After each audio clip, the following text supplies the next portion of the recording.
We have an NHL trade to discuss. The Toronto Maple Leafs have reacquired forward Kyle Clifford. We'll discuss the details coming up next.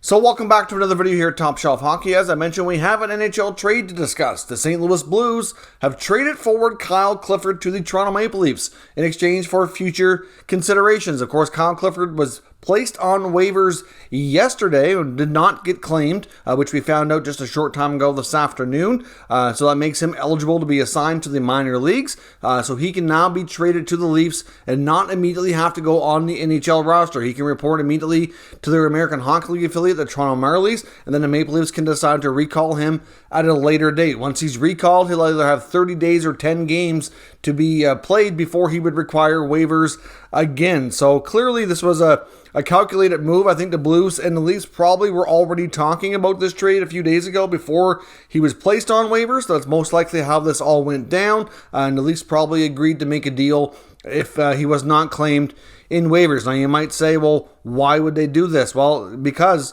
if he trades for him straight up, they has to go on the NHL roster. And if they want their roster flexibility or where to place him, then he'd have to go through waivers with them. They would be at risk to lose him. So it makes more sense to do it this way.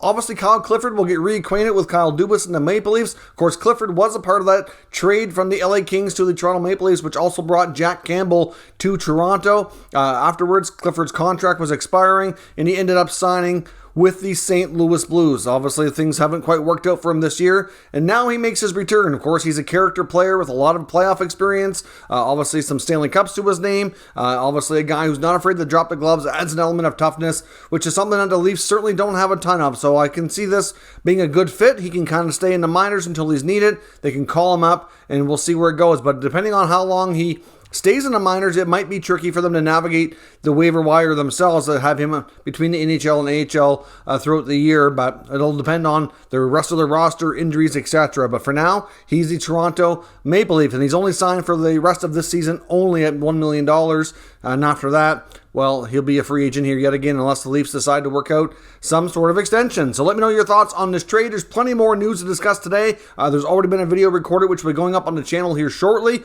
discussing all the other news items of the day. So stay tuned for that. Thank you very much for watching, and I'll catch you next time.